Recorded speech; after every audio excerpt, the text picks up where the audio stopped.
Olá, sejam todos muito bem-vindos à Associação Centro Espírita Amor e Instrução.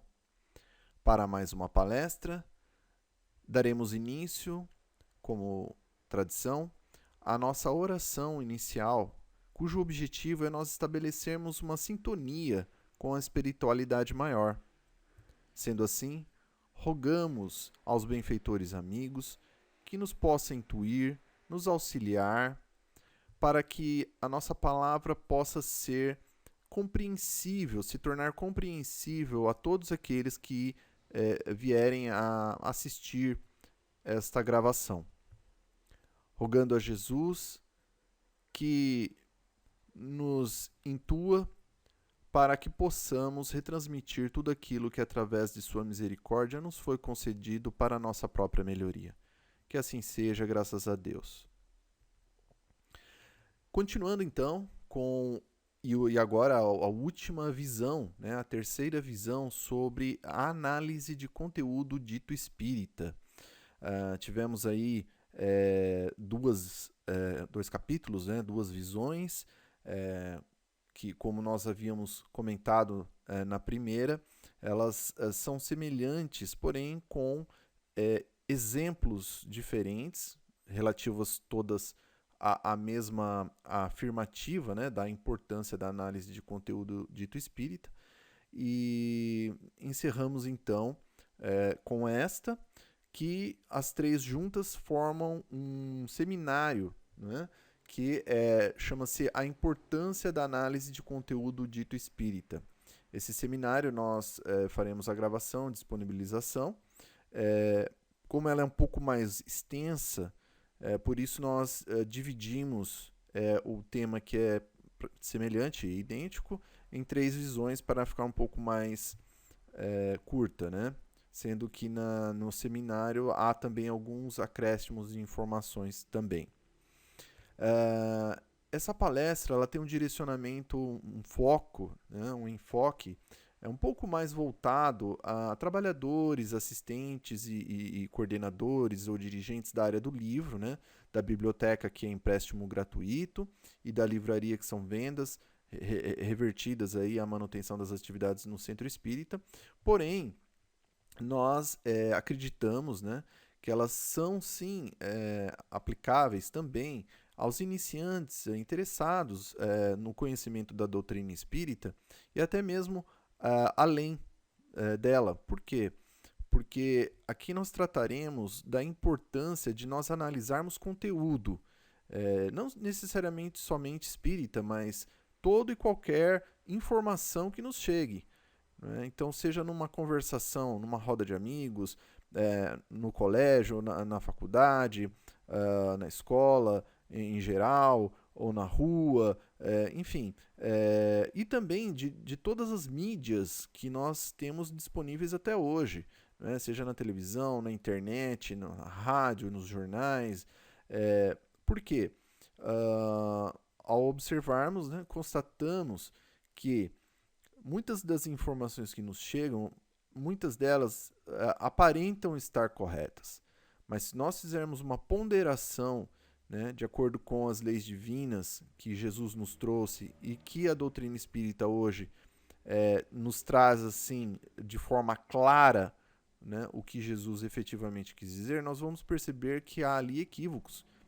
E tem uma implicação, que é a de nós, caso simplesmente colhermos essas informações na nossa razão e no nosso coração, a gente pode acabar cometendo aí grandes deslizes, né? Até mesmo repassando essas informações incorretas e tudo mais. Então, basicamente, nós acreditamos que ela também seja válida para todos aí, tá? Abordaremos alguns tópicos nesse nosso estudo, né? Iniciando lá na questão se é necessário ou não realizar a análise. Veremos que sim, então partiremos para os motivos, os requisitos necessários para fazer essa análise, como nós procedemos com essa análise de uma forma um pouco mais metódica, né? Alguns exemplos de algumas categorias de conteúdo que nós disponibilizaremos aqui. e as implicações, né? Ou seja, por que é importante estar realizando a análise de conteúdo? Nós veremos que tem uma implicação muito importante. E o destino de obras analisadas desfavoráveis, né? Para onde colocar essas obras ou esse conteúdo, né? E uma sugestão de conclusão. Bom, vamos dar início então com a necessidade. E faremos a seguinte pergunta: é requerido realizar análise de conteúdo dito espírita?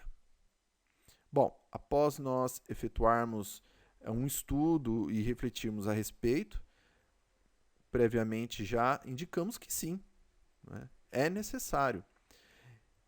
E Allan Kardec foi o primeiro a fazer análise de conteúdo dito espírita. Ou seja, o codificador da doutrina, aquele que trouxe as bases fundamentais do espiritismo, já fazia análise de conteúdo. Então, como ele realizava essa análise?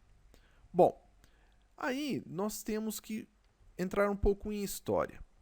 Allan Kardec viveu na França e quando ele tomou contato com os espíritos desencarnados, de uma forma bem simplista, né? Vamos falar aqui, recomendamos até aqueles que não conhecem o espiritismo que possam estudar pelo menos o surgimento, né, dele com Allan Kardec, para entender um pouco mais a respeito. E nós veremos que Kardec ele efetuava questões aos espíritos através dos médiuns. Isso já de uma fase um pouco mais avançada, né, no processo de comunicação com os espíritos desencarnados. Porque ele não se deu diretamente com os médiuns, né? Se deu de uma forma bem rudimentar com as mesas girantes, né? Que primeiro batiam a esmo, mas depois batiam no sim ou no não, e depois nas letras do alfabeto, que depois, formando até mesmo frases, pequenas frases, que depois foi uma explicação que não era necessário aquilo, que poderia ser através dos médiums, né? E Allan Kardec, então, deu início a um processo, né, em que ele efetuava questões a essas inteligências das mais diversas, basicamente todas as perguntas que a humanidade sempre quis saber. Né? E ele o fazia não somente aos médiums na França, mas como no mundo todo. Então ele enviava aos diversos continentes, aos diversos médiums, questões idênticas. E ele recebia, então, as respostas justamente dos médiums, né, que digamos assim, submetiam aos espíritos que comunicavam a eles, né? Então ele recolhia o quê? Todas as respostas. Então nós vamos ver o quê? Que para Allan Kardec, ele adotou o princípio da universalidade do conhecimento para validar como mais próximo ou até mesmo sendo a realidade, a verdade. Eu estou falando aqui termos muito simples, mas basicamente o direcionamento é esse. Então, por exemplo, de uma questão, ele pegava as respostas que ele obtinha, né, que eram várias, e ele observava o seguinte, que a maioria delas tinham uma resposta semelhante, muito próxima uma da outra no seu conteúdo. E poucas, ou às vezes apenas uma, tinha o quê? Uma resposta totalmente alheia, fora do contexto das demais. Então, o que ele fazia? Ele excluía, né, digamos, o que não era universal e ficava exatamente com o que era comum. Então, ele adicionava nas obras que deram início à doutrina espírita. É certo que Allan Kardec, ele, em alguns trechos, ele incluía alguns comentários seus, mas sempre pautados no que os espíritos quiseram dizer. Então, nós vamos ver o seguinte, que Allan Kardec, não foi ele que escreveu os livros da codificação espírita. Ele foi justamente o coordenador, ele foi aquele que foi juntando o conteúdo que vinha dos espíritos e incluindo nas obras bases, que são 5, e que nós veremos logo a seguir, para dar então início a uma doutrina codificada, ou seja, estabelecida em bases científicas. O que não existia até aquele momento, até o ano de 1857, quando o primeiro livro foi lançado, né, que foi o Livro dos Espíritos. Até então, o conhecimento espírita ele estava, digamos, fragmentado. Né? O processo mediúnico existiu na humanidade de todo o tempo, mas o conhecimento espírita estava fragmentado. Então, o que Kardec fez? Ele foi reunindo isso, né? Codificou a doutrina espírita, e esse método ele foi sendo utilizado principalmente no Livro dos Espíritos, mas também em toda a codificação espírita, que é a base do espiritismo. Né? Então nós temos lá a Gênese, o Livro dos Espíritos, o Livro dos Médiuns, o Céu e o Inferno, o Evangelho segundo o Espiritismo. Basicamente funcionou dessa forma. Né? Por isso que nós sabemos que a doutrina espírita, ou o espiritismo, ou a terceira revelação que Jesus nos prometeu há muito tempo atrás, né, quando ele mesmo disse, né, se me amais, guardai os meus mandamentos, e eu vos enviarei um outro Consolador, que vos fará relembrar tudo aquilo que vos tenho dito. Né? Hoje nós sabemos o quê? Que é a doutrina espírita. Então nós vamos ver o seguinte, observar o seguinte, que a doutrina é dos espíritos, ou seja, não são dos encarnados, que, embora sendo espíritos também, estão na matéria. Então, a terceira revelação, ela provém, né, no sentido do seu conteúdo, dos espíritos desencarnados. Tanto que levou a esses mesmos espíritos a alegarem, a afirmarem o seguinte, que mesmo que se queimasse todos os livros espíritas, né, na manhã seguinte, no dia seguinte, todo esse conteúdo já estaria voltando para a humanidade. Como? Eles ditando novamente aos médiuns, que os escreveriam e publicariam novamente. Ou seja, então a doutrina espírita, né, que veio lá em abril, deu início, né, em abril de 1857, ele está para a humanidade e não tem mais volta. Né? E o próprio Allan Kardec, né, com relação à necessidade da análise de conteúdo dito espírita, ele mesmo já colocou lá na Revista Espírita, na edição de novembro de 1859, quando ele afirma o seguinte: não aceitar cegamente tudo quanto vem do mundo oculto, submetê-lo a um controle severo. Até mesmo porque, no início dos estudos de Kardec, ele mesmo havia sido, digamos assim, entre aspas, enganado por um dos espíritos que, como nós sabemos, né, existem vários tipos de espíritos, né? Tem os brincalhões, enfim, todos eles, inclusive os superiores, né? E em uma das comunicações, logo no início dos estudos, ele acaba, digamos assim, sofrendo aí um processo de engano, né? E quando o espírito diz que poderia se conversar, por exemplo, com um animal no plano espiritual, né? E Kardec acaba fazendo isso e depois o espírito superior diz a ele, olha, se aí entre vós, né, há espíritos zombeteiros encarnados, aqui também há, porque é uma continuidade. Então você foi vítima aí de um deles, né? Então, provavelmente o que levou a Kardec justamente a falar isso algum tempo depois. E logo, óbvio, que depois desse episódio, que se deu bem no início de quando ele estava efetuando aí as questões aos espíritos, ele automaticamente já passou a efetuar então esse trabalho de análise de conteúdo dito espírita, né? Então, nós vamos ver que esse trabalho ele se dá com Allan Kardec, né? Então, a importância de nós fazermos esse controle, né? Mas para aqueles que, não, olha, esse exemplo ainda não me convenceu, né?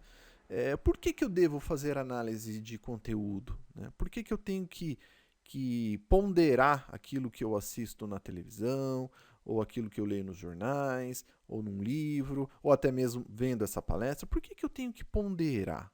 Por que eu tenho que usar a razão? Né? E aqui continuamos sempre com as perguntas, né? Quando nós queremos comprar um carro, por exemplo, o que nós fazemos geralmente, né? Nós fazemos uma pesquisa, não é mesmo?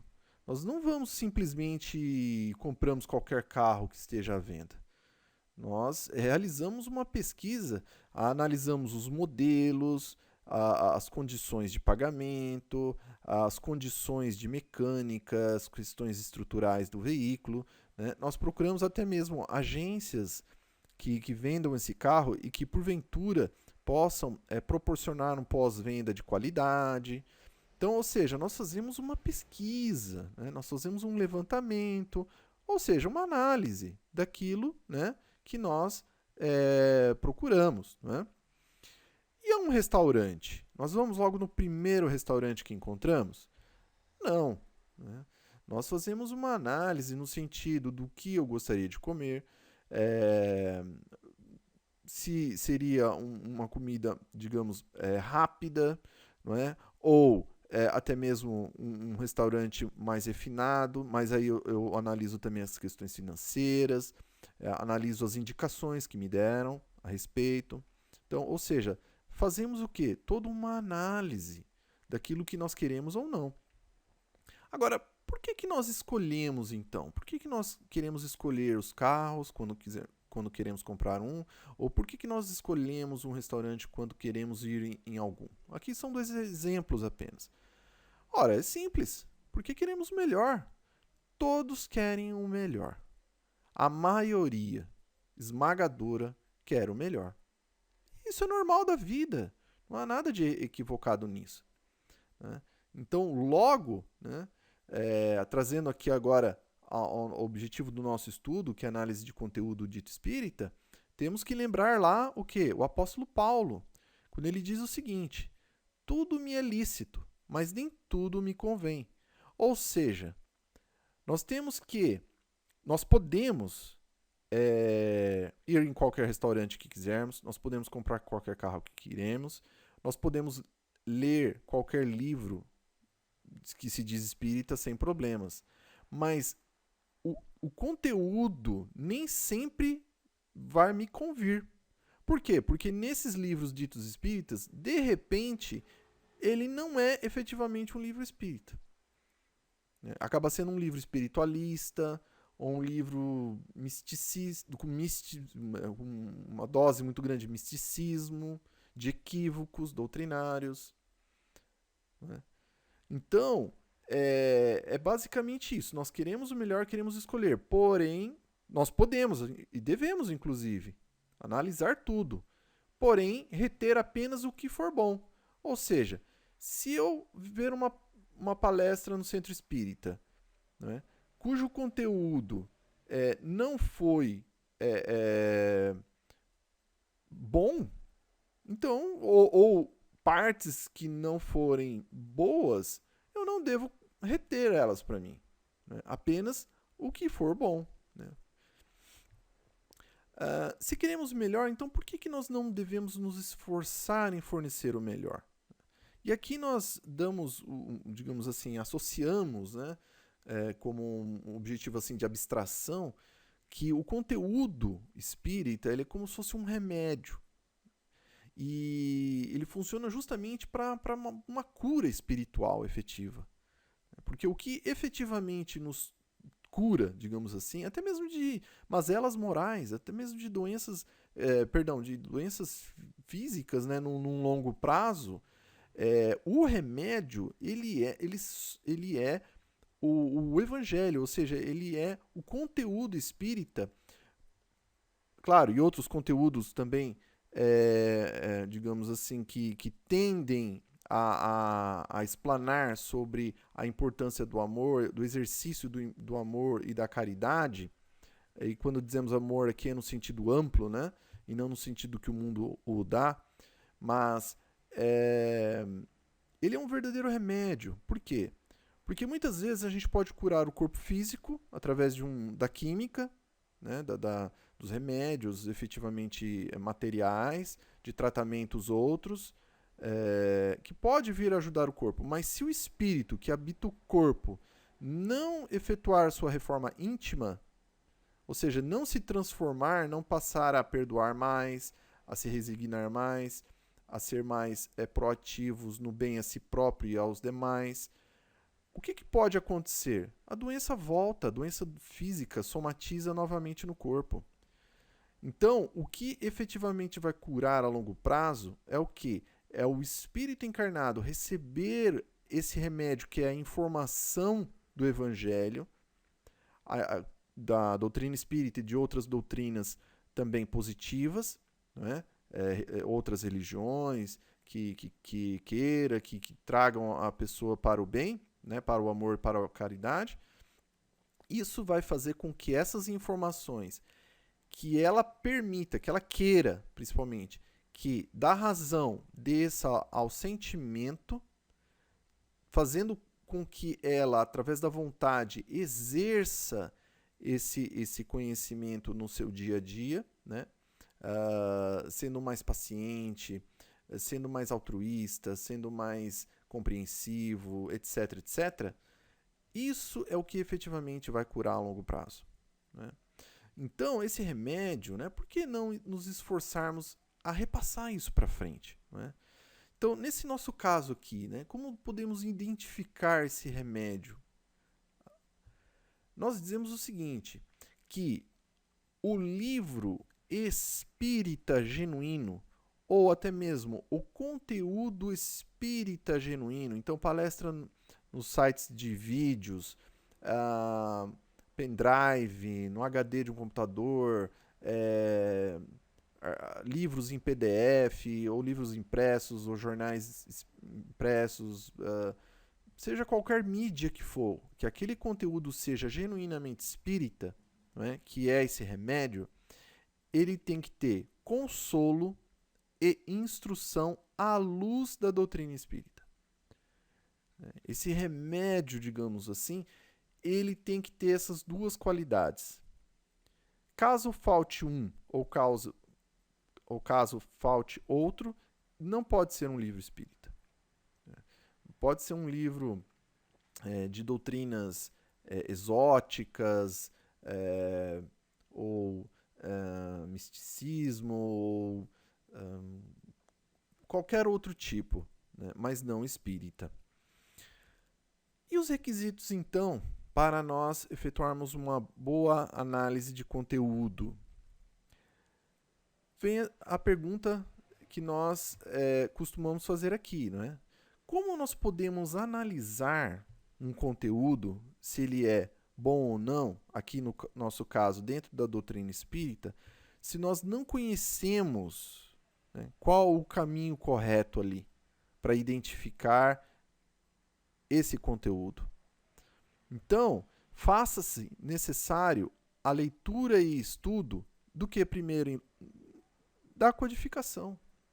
Em primeiríssimo lugar, nós devemos estudar a codificação espírita, porque ela é a base. Todo o restante, né, nós vamos encontrar identificação na codificação. A comprovação de todas as demais obras, de todos os demais conteúdos, nós vamos encontrar a base racional na codificação. Então, daí a importância. Né? Para aqueles que, porventura, já tenham lido, estudado, refletido as obras da codificação, nós recomendamos aí as demais obras de Allan Kardec, que aqui citamos algumas delas, porém temos mais, né? Há outras mais obras editadas e publicadas por Allan Kardec.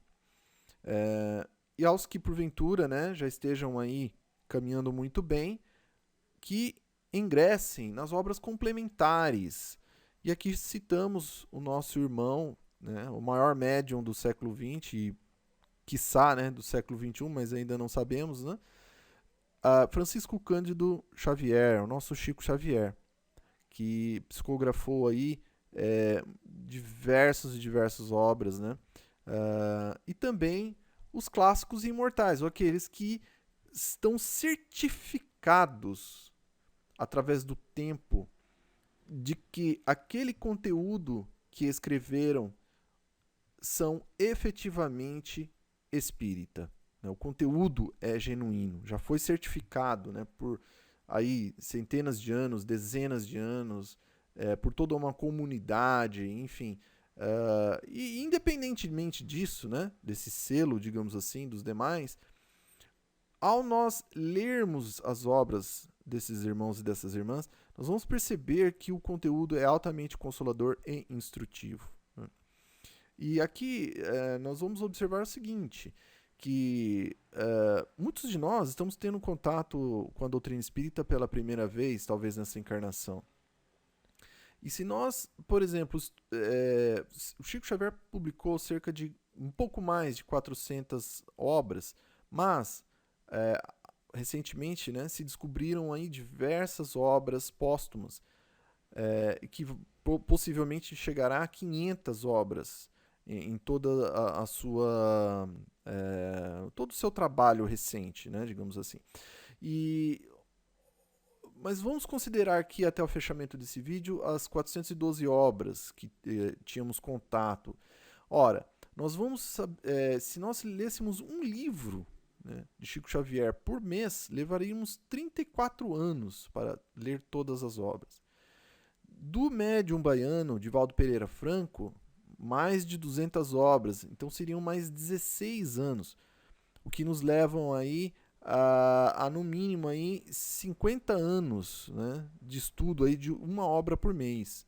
Isso somente desses dois expoentes, fora os outros que foram citados e mais os de Allan Kardec. Né? Então, temos aí uma encarnação, se nós realmente estudarmos com afinco, para darmos início ao conhecimento do Espiritismo e da doutrina consoladora de Jesus. Não é?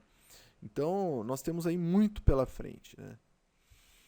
E também o curso da doutrina espírita, que nós devemos aí realizar no Centro Espírita, porque nós temos aí contato com os demais colegas alunos, com os instrutores, né? Mas pode-se fazer online também. Há muitos centros espíritas que com certeza já devem estar disponibilizando o curso da doutrina espírita desta forma. E por fim a prática, que é o mais importante, com as pessoas no dia a dia. Somente o exercício daquilo que nós aprendemos no Espiritismo é que efetivamente nos tornará pessoas melhores. Né? Então, assim, é como se num gráfico, né, a leitura e o curso, nós estamos sendo até que um pouco assim, assim, positivos, no sentido de colocar aí 5% em cada. Né? Na verdade, talvez seria 1% em cada e a prática aí os 98%. Mas dessa forma, nós acreditamos que a prática realmente é o mais importante. Não é? Então, realmente, fazer com que esse conhecimento que nós temos ele vá para o coração e a gente execute no dia a dia, né? Perdoando, seja quem for, trabalhando no bem, de forma voluntária, seja onde for, onde estiver precisando. Né? Isso realmente é o mais importante. E o item 4, né? Como analisar? Como efetuar essa análise? Agora nós vamos entrar, não é, numa questão que nós adotamos lá na Biblioteca Espírita, que funciona basicamente da seguinte forma, né? Como nós realizamos aí essa análise, inicialmente do livro espírita, mas ele pode ser também feito com as demais mídias, né? Basicamente nós digitamos num processador de texto um arquivo, colocamos lá o cabeçalho para identificação de qual instituição foi feita aquela análise. Posteriormente, na mesma folha, nós colocamos uma introdução cujo objetivo é identificarmos qual o parâmetro adotado para se considerar ou não uma obra espírita, né? Depois, nós digitamos os dados da obra analisada, como título, autor, editor e edição. E, por fim, o nome completo do trabalhador que realizou aquela análise e o seu parecer. Esse parecer pode ser favorável à inclusão no acervo ou desfavorável à inclusão no acervo, né? Então, cada trabalhador ele vai emitir como se fosse um relatório, né, da obra analisada. E depois, continuando, logo abaixo dessa introdução, digamos, da análise, no mesmo arquivo, o trabalhador, ele vai, conforme ele vai lendo a obra, ou vendo o vídeo, ele vai o quê? Tirando trechos, né, desse conteúdo e que o chamou a atenção, seja de forma favorável à inclusão no acervo ou desfavorável, né? Então aqui, nesse exemplo desse livro, né, na página 19, no terceiro parágrafo, o autor espiritual ou o autor encarnado, né, que colocou a obra como espírita, ele disse o seguinte: Jesus, o Cristo, médium de Deus, né, ele diz médium de Deus, revelou que o universo compreende as instâncias de socorro, onde as almas que ainda não têm a expiar adquirem novas forças e repousam das fadigas de cada encarnação. Bom, então o que aconteceu aqui foi o seguinte: sempre o texto do livro entre aspas, né?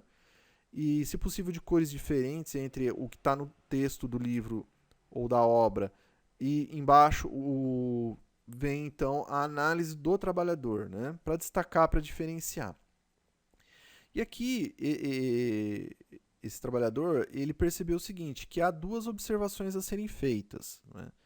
A primeira, quando o autor diz que Jesus foi médium de Deus, ele explanou o seguinte, que o Jesus ele não poderia ser assim o médium de Deus da forma que se colocou, porque haviam espíritos superiores, né, muito antes até mesmo da formação, né,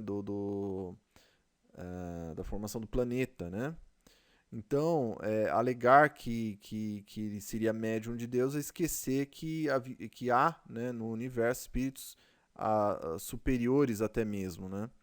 E ele cita aqui, numa outra parte, né, numa outra análise, quando ele fala sobre as fadigas que os espíritos têm de cada encarnação, e em que ele coloca o que está lá no Livro dos Espíritos a respeito sobre esse tema de necessidade ou não de repouso, em que os espíritos superiores eles nos ensinam que não há necessidade de repouso para o espírito desencarnado, porque ele não está na matéria, então ele não tem esse desgaste que a matéria tem no corpo denso, né, nesse corpo material que nós estamos habitando. Então, logo, nós vamos ver aí duas incoerências, né, doutrinárias nesse livro, que nós não vamos citar o nome, porque nem a editora, nem o autor, nada, porque não nos interessa indicar culpados, nada. Apenas esse aqui é um objetivo de estudo, né? E então nenhuma será citada. Mas o que nós queremos dizer aqui com esse primeiro exemplo, né, de análise de conteúdo é o funcionamento, como é que se dá o desenrolar desse funcionamento. Então, basicamente isso. Ao se conhecer a obra, quando se deparar com algum ponto que seja, digamos, que esteja em desalinho, ou que esteja até mesmo em alinho, né? Mas principalmente em desalinho, caso a obra tenha, né? Retirar esse ponto, colocar na análise e, obviamente, descrever o motivo pela qual se colocou aquilo como antidoutrinário ou até mesmo doutrinário. Ou seja, ponderado aonde?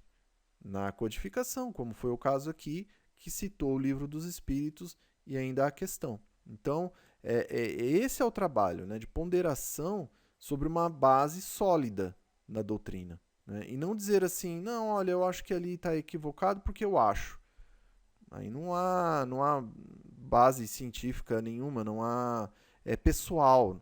Né? Então falta o quê? Falta justamente essa ponderação calcada na codificação, que são os pilares da doutrina espírita, e também nas obras complementares também. Então é dessa forma que se dá a análise de conteúdo.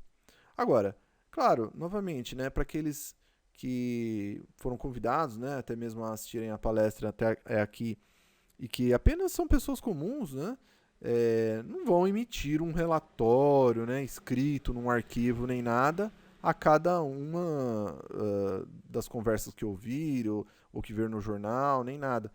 Mas o que nós queremos dizer é que isso pode ser feito de forma mental, rapidamente, não é? Ou seja, ouvir aqui e ponderar, né? Trazendo algum exemplo lá do passado de alguém que ouviu algo de bom, que possa o quê? Peraí, deixa eu ver se essa informação realmente está correta ou não. O que falou de uma pessoa, ou que afirmou sobre a necessidade de se realizar algo ou não. Deixa eu pensar, refletir se isso realmente é correto. É basicamente isso que nós queremos dizer. Então, uma outra forma, né, de nós realizarmos essa análise, né, é levar em conta a universalidade das comunicações para legitimá-las. Ah, mas como assim universalidade das comunicações? Vamos dar um exemplo aqui.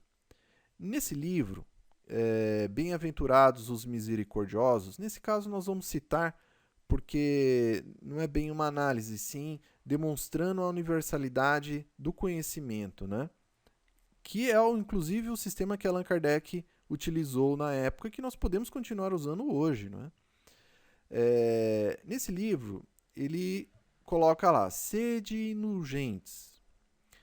Depois, numa outra obra, né, nós vamos ver aqui no Bezerra de Menezes, A Coragem da Fé, né, que coloca lá também, não vos inclineis, pois a julgar a quem quer que seja. E depois, no livro ABC do Espiritismo, né, na página 178, item 3, fala também sobre caridade e benevolência. Então nós vamos perceber o quê? Que, embora sejam 3 obras distintas, nós vamos perceber que há algo de universal nelas. O que seria de informação de conteúdo universal? Bom, no Evangelho segundo o Espiritismo, lá no Bem-aventurados os misericordiosos, né, nós vamos observar um ensinamento da importância de sermos indulgentes.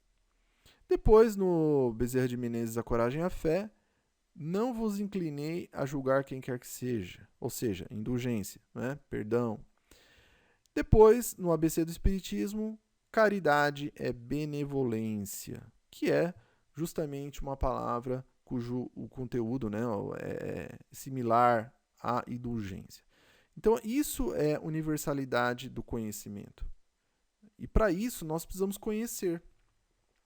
Ou seja, nós precisamos conhecer mais de doutrina através das obras, das palestras, para podermos ter a consciência do que é universal. Porque se nós não buscarmos esse conhecimento, nós não vamos ter parâmetro para dizer, olha, o que é universal. Exatamente essa é a proposta. Né? Ter base para depois conseguir se fazer a análise. Senão não tem como fazer essa análise. E nesse trabalho, né, que é um trabalho difícil, né, mas que é necessário, de se permitir ou não a inclusão de um conteúdo dito espírita, seja no centro espírita, seja na biblioteca, seja na livraria, seja no salão de palestras, seja nos demais trabalhos, quais forem, né, no estudo. Nós recomendamos o seguinte, que diversos trabalhadores realizem o conhecimento dessas obras e emitam justamente esse relatório, né, de análise. Então, no exemplo aqui, né, nós vamos pegar lá o conteúdo Y. Nós vamos perceber que 2 trabalhadores foram favoráveis, emitiram seu parecer favorável, após analisar e após preencher todo aquela proposta, né, de análise, e 3 foram desfavoráveis. Então, logo, o consenso foi desfavorável. Já o mesmo não ocorreu com o conteúdo dito espírita X, como exemplo, em que foi o contrário, 3 foram favoráveis e 2 desfavoráveis. Logo, o consenso foi favorável. Isso é importante porque é democrático e ele pode se ampliar, né, cada vez mais. Então, dessa análise exclusiva no centro, ele poderia ser intercambiado com as análises de outros centros, né? Então, a nossa proposta, o que nós acreditamos que seja um bom caminho, é que desse consenso, né, o que for desfavorável, nós indicamos um rumo para aquela obra, né? Obviamente que nós não vamos jamais aqui queimar livros ou jogar fora, colocar em reciclagem, ou conteúdos outros, né, de outras formas também, de outras mídias, né? Mas apenas dar o destino que seja, digamos assim, mais comum a quem não está procurando um conteúdo genuinamente espírita. Então, essa pessoa vai receber isso. Vamos ver alguns exemplos, né? Aqui, o primeiro deles, vamos trazer um exemplo de autoajuda, né, que se intitulava em espírita, mas que analisado nós percebemos que não o é, né? Então, nessa obra aqui, na página 21, no 5º parágrafo, o autor espiritual ou autor encarnado colocou a seguinte informação. Vamos ler aqui, ó. Agindo assim, de uma forma fraterna, não se arrependerá, pois a própria vida, por meios que você nem sequer imagina, não se esquecerá de você. Muito bem. Olha só que interessante esse exemplo. Esse parágrafo, essa máxima, você que nos assiste, você acha ela boa? Muito bem. Sim, ela é boa. Ela tem um conteúdo positivo, de resgate, de autoestima, tem um conteúdo positivo a passar. Agora, vem a análise então do trabalhador embaixo. Tá, nota-se que a intenção é boa. No entanto, falta a explicação espírita, né? Então, observamos o trecho aqui. Pois a própria vida por meios. Pergunta-se, quais são esses meios? A doutrina espírita explica. Ou seja, o autor que quis colocar essa obra como espírita, o conteúdo, ele tem uma indicação positiva, porém falta justamente a explicação espírita. Então, logo, essa obra não pode ser classificada como espírita, embora positiva. Falta explicação dos espíritos, falta explicação científica, de lógica, de exemplos concretos de fraternidade, de caridade, né, que faça com que a pessoa entenda, né, efetivamente essa parte aí que foi dita, né, desses meios. Então, esse é um exemplo muito interessante esse, né? Ou seja, obras que aparentam ser espíritas, sim, claro, né? São boas, mas que falta o quê? Conteúdo genuinamente doutrinário. Então, logo, elas não podem ser categorizadas dessa forma. Aqui há um outro exemplo, né, de uma obra para o público infantil, que também tentou se colocar como espírita.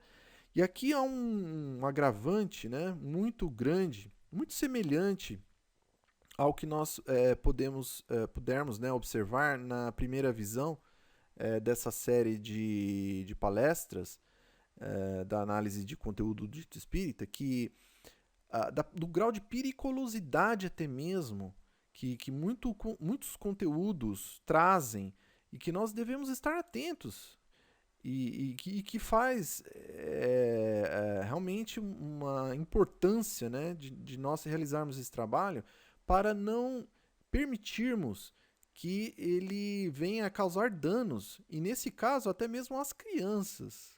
Porque olha só o que o autor espiritual colocou nessa obra, né? Vamos analisar muito bem. Olha, na página 40, né, no quinto parágrafo, disse o seguinte: o problema podemos resolver facilmente. Basta aplicar o meu invento tabacocinético. Olha só isso. E aí o espírito ele colocou uma nota de rodapé, não é?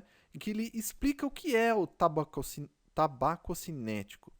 Ele fala assim, olha, que é um neologismo que significa um injetor que funciona feito um spray, com carga extraída do tabaco. Olha só isso. Provocando fortes espirros. Né? E ainda mais abaixo, ele coloca o seguinte, que o personagem Marconi, pessoalmente, colocou o injetor na boca, olha, um termo até não muito bom a se utilizar, na bocarra de um chinesinho e esguichou o conteúdo. Aí vem a análise do trabalhador, né? Que, ora, olha só como nós devemos usar a lógica naquilo que nós recebemos como informação. O tabaco, ele é ingrediente do cigarro, que é tóxico ao organismo.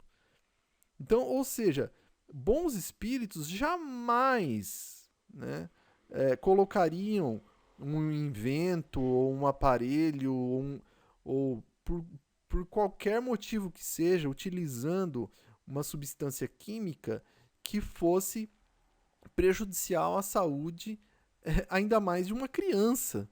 Né? Então, nós vamos ver aí que há um equívoco grave, né, num livro que se diz espírita. Né? Então, esse é um exemplo realmente para se pensar muito bem. Né? O quanto que nós, né, trabalhadores espíritas, dirigentes, presidentes, o corpo diretivo do centro espírita, tem que estar atento, né? Realizar conteúdo independente do que for. Né? Se é uma palestra musical, se é uma palestra regular, né, comum, de um palestrante ali na tribuna, ou nos livros, enfim, em todo lugar, porque imagina uma criança lendo isso daí, né? Ela vai ter o primeiro contato com o tabaco, ou seja, realmente é um absurdo, né? Aqui, basicamente, desse livro, né, que nós citamos aqui, praticamente já é a implicação, né? Mas nós vamos aqui retornar àquela questão, né, do porquê que nós costumamos fazer uma análise, né, quando queremos comprar um carro ou quando queremos escolher um restaurante, por que nós fazemos toda essa análise? Ora, é simples, não é? Se nós não fizermos um trabalho de pesquisa muito grande ao escolher um automóvel, o que pode acontecer conosco? Né? Se nós comprarmos logo o primeiro que nós vermos na frente, a gente pode ter graves problemas técnicos, mecânicos, pode nos deixar efetivamente aí à beira da estrada, nos causar grandes prejuízos financeiros. Né? Se a gente escolhe logo o primeiro restaurante, sem fazer uma análise, a gente, porventura, né, queira Deus que não, mas tenhamos aí um mal-estar, por exemplo, com uma refeição não muito bem preparada ou com, enfim, ingredientes não frescos, etc. Então, o mesmo ocorre quando nós vamos, digamos assim, consumir, né, um conteúdo dito espírita. Né? Se ele for pautado no misticismo, no esoterismo, no autoajuda, enfim, esoterismo, o que pode acontecer, né, conosco, né? A gente pode se graduar nele, né, continuar a vida aí com esse conteúdo, acabar sofrendo um acidente e ficando mal. Não no sentido físico necessariamente, né, como mostra nas figuras ali batendo num carro, mas com um conteúdo é, não assim cristalino, né, um conteúdo que estava, digamos, como uma vidraça embaçada, né, como se nós enxergássemos meio que alguma coisa próximo da realidade, porém não de forma 100% clara. Então, isso pode fazer com que nós venhamos aí a ter um problema na vida, né? Então, por isso aí a importância, né? A implicação. Por isso que o Espírito da Verdade, né, no Evangelho segundo o Espiritismo, ele nos disse isso, né? Não mistureis o joio com a boa semente, as utopias com as verdades. Então, ou seja, é separar uma coisa da outra. Quem quiser livros ou conteúdo que seja próximo da doutrina espírita, mas não é doutrina espírita, nós vamos separar, né, colocar no devido lugar e indicar a esses nossos irmãos e irmãs aonde está esse conteúdo. Mas nós não devemos acolher esse conteúdo dentro do centro espírita, né, de forma alguma. No centro espírita, conteúdo 100% espírita. Seja nas projeções, nos filmes que porventura venhamos a colocar, nas palestras que serão através de PowerPoint divulgadas, ou palestrante, o conteúdo que esse palestrante trouxer, enfim, todas as demais formas, né, no centro espírita devem estar, então, ou seja, ali no trigo, né, e o joio deixar para outros locais que divulguem, não que seja ruim, tá? Esse joio, né? Todas essas outras obras de outros tipos, outras vertentes, mas que é uma distinção do que é uma coisa ou outra, né? Muito bem. Então, e o destino, né, das obras aí que nós porventura reconhecermos como desfavoráveis, né, à inclusão aí no centro espírita ou até mesmo a nós mesmos, né? A nós como individualidades aí, né, do conteúdo que nós falamos, não, isso aqui eu não sou favorável, né? O que nós devemos fazer? Bom, antes nós gostaríamos de fazer uma pergunta, né? Quem faz análise de livros, né? Quem faz análise de conteúdo, né? A maioria das pessoas. Todo mundo faz análise de conteúdo, né? As instituições outras também fazem análise de conteúdo, que é o que nós vamos ver agora aqui, né? Então, se nós entrevistássemos, né, os dirigentes, ou até mesmo se nós fôssemos a outras vertentes filosóficas, religiosas, nós veríamos basicamente, e aqui, por favor, entendam esse quadro apenas como um exemplo, né? É um exemplo, e que também esse quadro não é contra o ecumenismo, né? Ou seja, não é a somatória, mas é a união de todas as vertentes religiosas em encontros para tentar, né, somar esforços, o que é positivo, né, tanto no sentido doutrinário ou, se não, no sentido prático de alguma ação positiva, né? Mas que nós temos que observar que isso é uma realidade, né? Que isso é normal, ou seja, todas as instituições e pessoas até mesmo fazem esse trabalho de análise. Então, assim, por exemplo, um budista ou uma instituição budista teria algum livro, por exemplo, né, sobre o islamismo? Não, muito provavelmente não. E se nós formos buscar lá um conteúdo de matemática no budismo, nós vamos observar se tem esse conteúdo? Muito provavelmente não. Né? Não vai ter lá digamos, um PowerPoint sobre matemática num templo budista. Muito provavelmente não. Né? Ou se nós fôssemos numa sinagoga, no caso aqui dos judeus, né? Nós vamos encontrar o Novo Testamento de Jesus Cristo? Embora ele tenha sido judeu também, mas provavelmente não, porque eles ainda estão na primeira revelação com Moisés e os profetas. Né? Então, e um livro de biologia, por exemplo? Não, porque não é. O objetivo do estudo é outro, né? É da religião. E se nós fôssemos num templo evangélico, né? Nós vamos encontrar sobre o budismo? Não. E administração? Tampouco. Aqui são só exemplos, tá? E olha só que interessante, se nós fôssemos nos 3 tipos de vertentes, nós encontraríamos algo sobre política, por exemplo? Não, provavelmente não. Então, o que, que isso significa para nós? Né? Significa exatamente isso aqui, ó. Cada um no seu quadrado. Né? Cada um vai defender o seu ponto de vista e vai dentro, obviamente, dentro do seu templo ou das suas convicções ou de si mesmo, ele vai ficar com aquilo que ele acredita. Né? Não que seja uma obrigação que nós venhamos a nos fechar para todo sempre naquele conhecimento. Não é essa a proposta que nós estamos comentando aqui. Mas que se outras vertentes, não só religiosas, mas como vertentes também do conhecimento das ciências positivas, por exemplo. Se você for numa universidade, digamos, do estudo da química, por exemplo, muito provavelmente você não vai encontrar nada sobre geografia. Por quê? Porque lá eles estudam química, eles não estudam geografia. É isso que nós queremos dizer. Né? Agora, se você for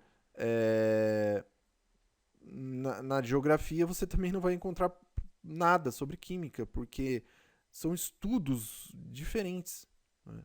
O que não impede, por exemplo, de nós estudarmos hoje geografia e amanhã química.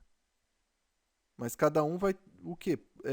Fomentar mais o seu próprio conhecimento. Até mesmo para poder refletir essa demanda, proporcionar a quem veio buscar, por exemplo, uma informação sobre química, de recebê-lo.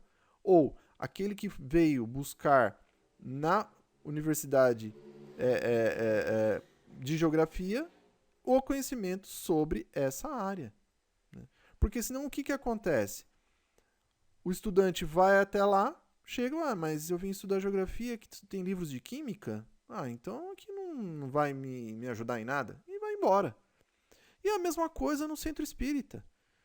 Se os nossos irmãos e irmãs que já vieram buscar conhecimento espírita chegarem no centro e escutarem muitas outras coisas ou tiverem acesso a muitas outras ensinamentos que não seja a doutrina espírita pautada em Kardec e nas obras complementares de Chico Xavier e outros, ele vai embora ou ela vai embora.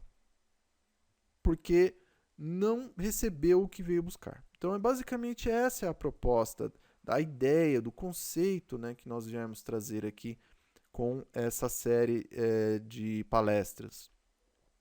Então, o que nós devemos fazer, então, aí com obras espiritualistas, autoajuda, outras filosofias, outras ciências positivas? Que, lembrando, não são ruins. Muito pelo contrário, são todas respeitáveis, importantes, muitas pessoas são auxiliadas por elas, porém, como já foi dito, elas devem ser colocadas num devido lugar. Para nós, biblioteca pública. Né? Direcionar lá a biblioteca pública. Então, concluindo, amigos e amigas, essa pequena explanação, né? Nós vamos citar agora, né, 3 espíritos. Né? O primeiro deles, o espírito de João, né, que disse o seguinte: né, provai se os espíritos são de Deus. Olha só, Ou seja, analisa o conteúdo que vem desses espíritos.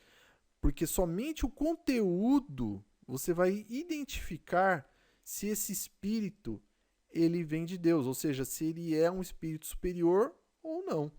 Né?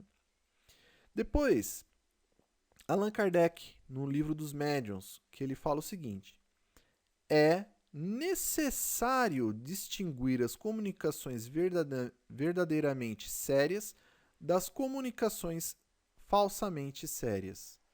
Ou seja, que aparentam ser sérias, mas que, ao menor análise, percebe-se todo um equívoco.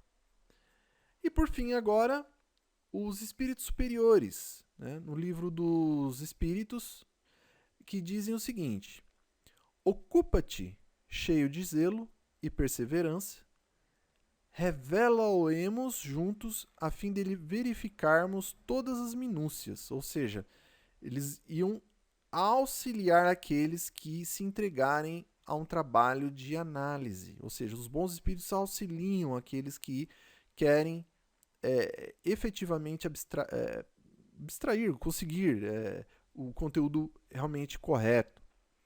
Então nós vamos observar o seguinte, que nós temos três fontes tarimbadas, né, experientes, pautadas na caridade, no amor, que afirmam exatamente a mesma coisa: análise de conteúdo. Ou seja, eles atestam isso. Né? Então, para nós, acho que fica bem claro, né, da necessidade como conclusão aí do nosso estudo, tá bom? Então, deixemos aí os enganos dos livros ditos espíritas e fiquemos, então, com o que é verdadeiro, né? Que são as obras genuinamente espíritas. Isso eu estou falando dentro daqueles que quiserem buscar efetivamente doutrina espírita, espiritismo, ficar com o que é genuíno, né? E não aquele que se diz espírita, tá bom? E só assim, né, também, né, com isso a gente possa divulgar aí a doutrina. Né? Então, somente conhecendo que a gente possa divulgar para os nossos irmãos e irmãs, nossos familiares, amigos, parentes, e após o conhecimento, né, para que a gente possa divulgar o melhor. Então, desejamos aí muita paz a todos, né? Agradecemos muito pela atenção até aqui. Gostaríamos de dar alguns recados, né? Certamente o Evangelho segundo o Espiritismo é a obra que nos sustenta nesse trabalho. Outros recados: as imagens utilizadas na confecção dessa apresentação, elas são consideradas de direito autoral gratuito, né? Não tem copyright, porém, se alguma delas tiver, por favor, nos avise no e-mail para que a gente possa fazer a retirar. Também, se alguém encontra algum erro doutrinário, gramatical, algum outro equívoco, por favor, também nos avise no e-mail. Né? E, por fim, nós recomendamos aqui alguns palestrantes, oradores espíritas, que se encontram disponíveis em muitas das palestras no YouTube.